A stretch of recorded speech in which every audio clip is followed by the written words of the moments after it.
श्री स्वामी समर्थ स्वामी महाराजांचा आलेला अनुभव. कथा 3 वेळा आलेला स्वामींचा अनुभव नक्की ऐका.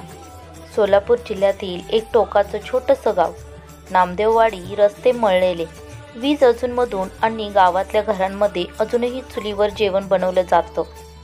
या गावात एक म्हातारी बाई राहत होती, रुक्मिणाबाई देशमुख. वय 75च्या आसपास. चेहऱ्यावर काळजीच्या आठ्या नव्हत्या, पण काळजावर मात्र अनेक घाव होते. पण त्या सगळ्यांवर फुंकर घालणारे एकच नाव तिच्या ओठांवर सतत असायचं, श्री स्वामी समर्थ. 25 वर्षापूर्वी नवरा गेल्यानंतर मुलानं जबाबदारी टाळली.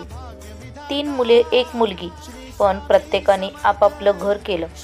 रुक्मिणाबाई मात्र मंदिरातली घंटा, हातातली माळ आणि ओठांवरचा जप एवढंच आपलं आयुष्य मानून जगू लागली. ती म्हणायची, बाळा, सगळं गेलं पण स्वामी राहिले आहेत. गावातल्या मंदिरात तिची सेवा होती. फुलं आणणं, दिवा लावणं, नैवेद्य ठेवणं. कित्येक वर्ष ती ही सेवा करत होती.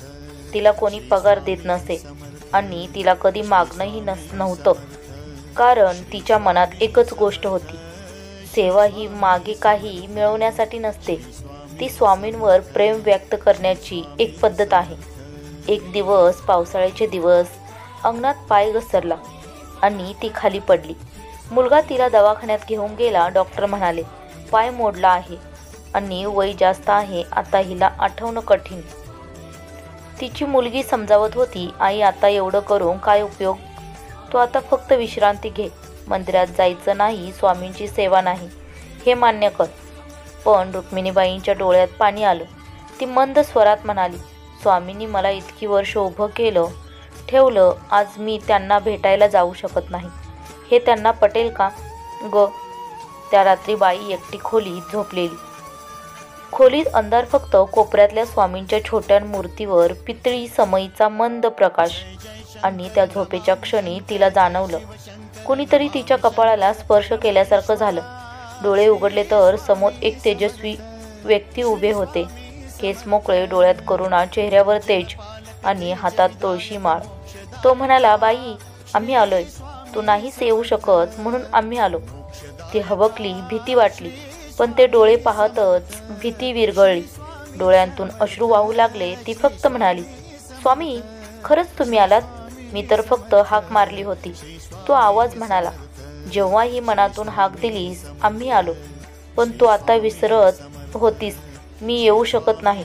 मग सेवा कशी करू? म्हणून आलो. सेवा शरीराने नसते ग, ती मनाने होते. ती त्या रात्री शुद्ध हरपून गेली. सकाळी डोळे उघडले तर शरीरात हलकं वाटत होतं. दुसऱ्या दिवशी पुन्हा तीच अनुभूती. खोलीभर वास, हलकी पावलं आणि तिच्या पायांवर गार गार पाणी टाकणारी एक अस्पष्ट मूर्ती. मुलीला वाटलं भ्रम असेल, पण तिसऱ्या दिवशी जे घडलं ते तिच्या सुद्धा डोळ्यांनी पाहिलं. एका रात्री एक वृद्ध पुरुष खोलीत शिरले. ते तिच्या पायाजवळ बसले, थोडं पाणी घेतलं आणि तिच्या पायांवर ओतलं.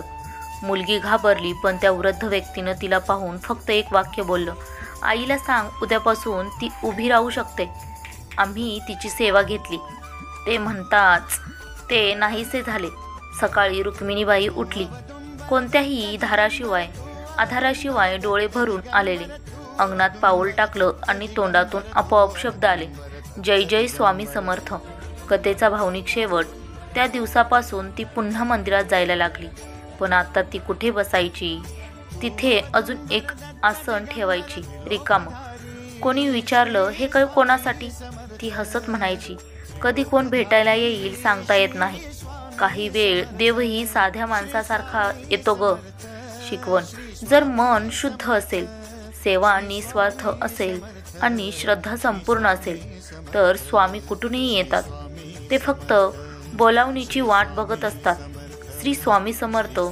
जय जय स्वामी समर्थ महाराज की जय. मित्रांनो, ही कथा तुम्हाला कशी वाटली कमेंट करून कळवा. आणि मराठी कथा या यूट्यूब चॅनलवर तुम्ही पहिल्यांदा आला असाल तर चॅनलला लाईक, शेअर अँड सबस्क्राईब करायला विसरू नका. धन्यवाद.